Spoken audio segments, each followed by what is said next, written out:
and I knew it would be a mindless shoot-'em-up movie. And it wasn't as good as Shooter, where it's really accurate false flag. It isn't over the top, the stuff he can do.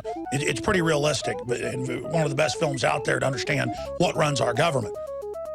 And I don't know Mark Wahlberg, and I haven't tried to get in touch with him, but definitely that guy's picking scripts that, you know, are dealing with what's really going on. This new movie has the CIA dealing the drugs and has the Navy and the Marines dealing drugs and stealing money at the top, and has the police involved in it. And the entire government's corrupt and evil and dealing the drugs. And then they go, that's just the way it is. And I guarantee you Wahlberg in Washington probably thought, oh, this is good to expose how the world really works. But really, it's just a coming out of the evil. Yeah, the government deals the drugs. Yeah, the government runs everything. And we're still going to put you in a private prison when we catch you using them. And it was shot in Texas, and I even recognized some of the towns that had the state police in it. It was pretty ridiculous overall. Not a very good movie. But it's got the actor that plays Chet in Weird Science. What's his name? What do you mean they got the power? If you have Phil Paxton. Bill Paxton? But that wasn't the issue. When I go see these movies like Olympus, Fallen and stuff, I watch who comes into the movie.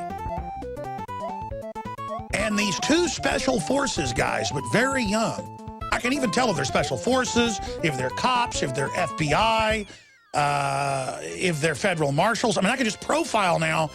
I tested. I asked them. I watch these guys come in and sit down next to me and order their drinks and foods. You can get, food and drinks at this theater. It's Alamo Drafthouse. It's now going nationwide. It's a great model. And I'm sitting there, and I'm looking in the audience, and I'm watching the police, because I'd say about a third of the audience was military police. This is the movies that are targeting them. And there were these Army Rangers sitting next to me. As you can tell, they're like gonna, they're trying to go for special forces above that. And I watch them glued to the movie and glued to the programming and glued to the military officers and them getting all chastened like my dogs when I come in and get the dinner food out, Pavlovianly, just right there.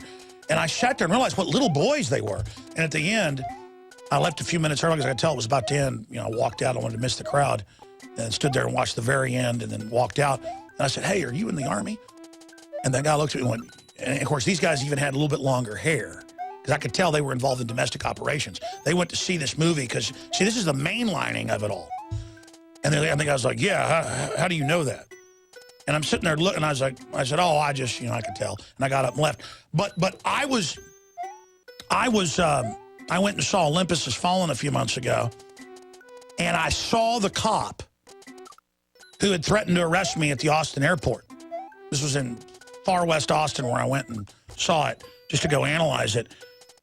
And I see him walk in with his wife, and he goes and sits down, and he watches the movie, and he's getting tears in his eyes during a fantasy of the White House being attacked and how this is real. And then he goes and works at the airport and imagines the fantasy of real terrorists and North Koreans attacking. And I could pick out the other cops and the other military. I mean, it's just fantasy land, folks. It's fantasy land. One time they had Navy SEALs guarding Bush during the disputed election. And I saw these Navy SEALs walking along, surveilling myself. I already dealt with Secret Service, you name it, covering it down there. And I said, what are Navy SEALs doing here? And they went, Jones, Mike Hansen was standing beside them. They go, we don't know how you know that. And we're blown away. They turned red-faced like I was Zeus or something. I mean, I know what a monarch butterfly looks like. I know what a raccoon looks like. I mean, I know what things look like. I see it a couple times. I know, because you guys are all programmed. You follow a program. You follow a download. You follow a body language. So I know you, because you're not real. You are a biological android. You've not chosen consciousness. You were programmed by television. You're there at the movie to be programmed, reprogrammed, upgraded with your newest baloney, and you were all in there watching a movie where all the government agencies are dealing drugs And at the end, they basically keep the money, or it's left nebulous.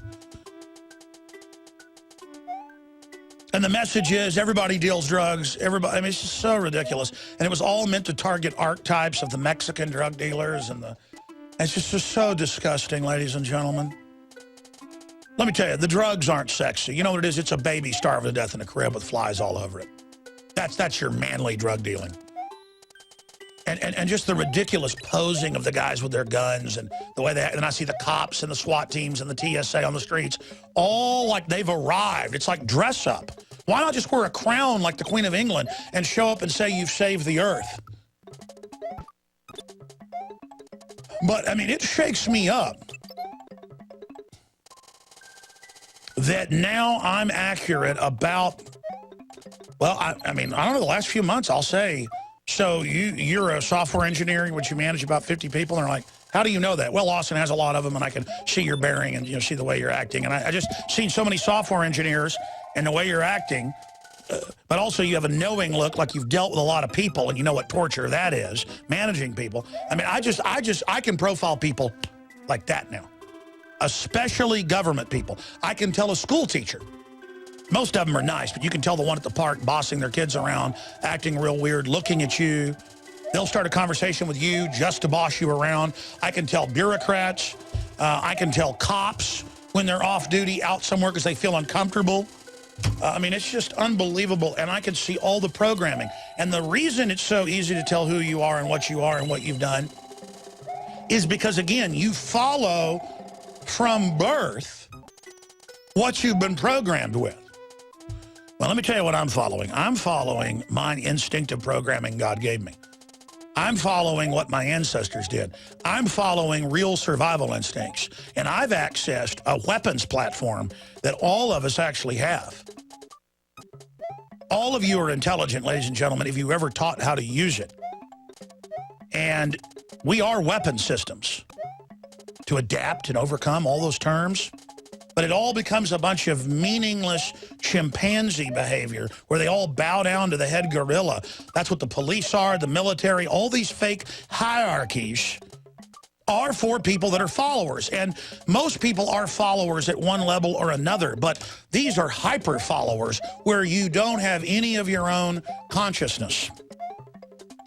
And you are totally in bondage. And the public is sold that somebody who's in the Navy SEALs or Special Forces is like a Superman and another person. Let me tell you, their discs go out in their back, they can't get out of bed just like you. And most of them are little boys who physically can train and do a bunch of stuff and have been told they're Supermen so that they believe they can do more when nobody else is told they can do more. See, and they're totally expendable to be used and then basically discarded. And that's why they target former Special Forces, number one, the most surveilled group in this country, because when they become men and become older, then they understand the propaganda.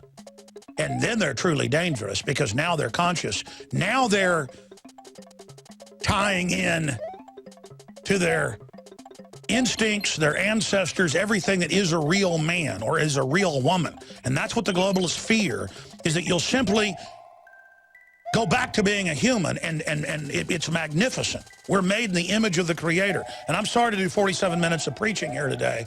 I've got all this incredibly important news. It's just important to realize that when you serve the New World Order, consciously, all of us make compromises. Nobody's perfect. I'm not some Pharisee up here judging people. If your heart's in the right place, that's what God judges. But when you start to move to make the attempt to change things, there are also good forces in this universe, and providence will come to your aid. But you need to know you're not your own man, you're not your own woman, if you believe the hype of Hollywood.